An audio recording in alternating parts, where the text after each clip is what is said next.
Jumpa lagi Kisanak.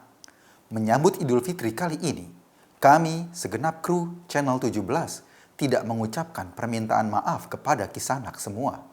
Sebab kami yakin Kisanak orang baik, tanpa diminta sudah memaafkan kami duluan. Kisanak, biasanya woro-woro hantu PKI diramaikan pada akhir September atau awal Oktober. Tapi tahun ini berbeda. Baru juga bulan Mei, isu PKI sudah ramai di media sosial.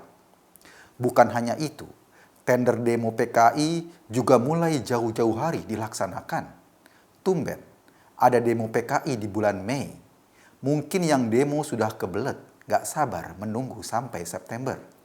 Atau barangkali bohirnya yang libido politiknya sudah ereksi melihat kondisi masyarakat yang sedang resah akibat COVID-19 ini.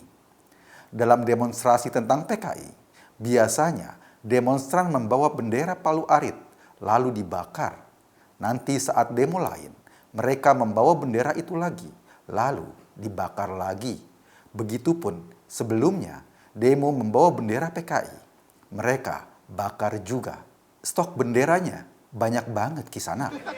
Dulu saat PKI masih eksis, kayaknya nggak punya stok bendera sebanyak itu. Di media sosial yang meramaikan isu PKI, orangnya itu juga. Jika bukan Haikal Hasan, paling banter Tengku Zulkarnain.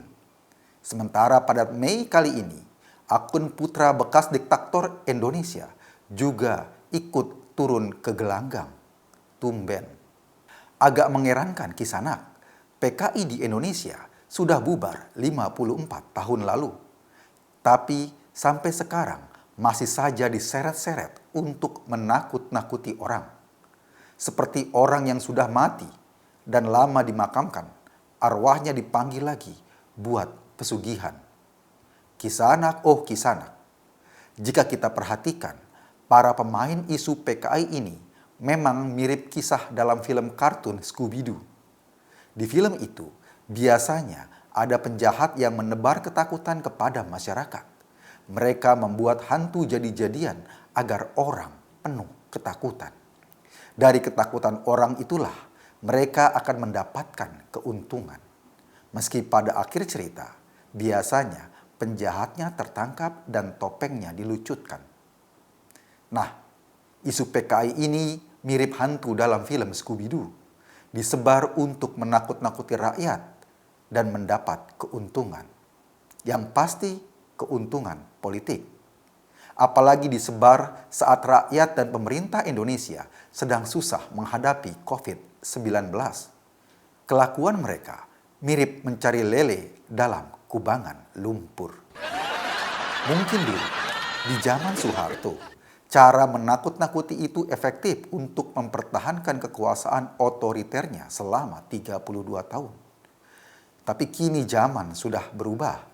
Unyil saja sekarang sudah memakai laptop. Siapa juga yang mau mendengarkan ocehan mengenai PKI? Kisanak, mereka yang meneriakan hantu PKI ini biasanya juga pengagum Orde Baru. Mereka selalu menyebar isu bahwa enakan hidup zaman Orde Baru. Sekolah gak bayar, rumah sakit juga gak bayar. Jelas saja Kisanak, pada 30 tahun atau 40 tahun yang lalu, mereka yang ngomong begitu memang tidak bayar sekolah. Mereka juga tidak bayar rumah sakit.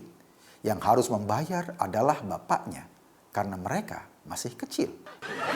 Jadi isu PKI itu dihembuskan bersamaan dengan usaha menaikkan pamor Orde Baru yang dulu ditumbangkan rakyat Indonesia. Kisanak, mereka memang selalu berhalusinasi, teriak PKI, tetapi di mana PKI-nya, siapa orangnya, di mana kantornya, tidak pernah bisa mereka tunjukkan. Halusinasi seperti itu juga sempat melanda istri Bahar Smith. Kriminal yang dipenjara karena menganiaya anak kecil ini kemarin terpaksa ditangkap lagi karena melanggar pembebasan bersyaratnya. Menurut istrinya Bahar, kisah penangkapan Bahar itu mirip penangkapan para jenderal pada film G30S PKI. Aneh pemirsa, perempuan itu menyamakan Bahar dengan pahlawan revolusi kita. Mana ada pahlawan revolusi yang rambutnya dicat pirang gondrong seperti megaloman. Lagi pula, Bahar dipenjara dalam kasus kriminal biasa, tidak ada sangkut pautnya sama agama dan politik sama sekali. Para penyebar isu PKI ini memang serasa hidup di masa lalu. Mereka juga mau membangkitkan kekuasaan otoriter yang sudah luluh lantak ditumbangkan rakyat. Ada pepatah yang kita kenal sejak lama. Ini Budi, ini Bapak Budi, ini Tommy, ini Bapak Tommy. Suatu hari, Tommy makan ikan dekat kucingnya. Kucingnya berkata, "Bagi dong Tom." Anda sedang berada di channel paling update seangkasa raya. Lemesin aja kamera. Terima kasih.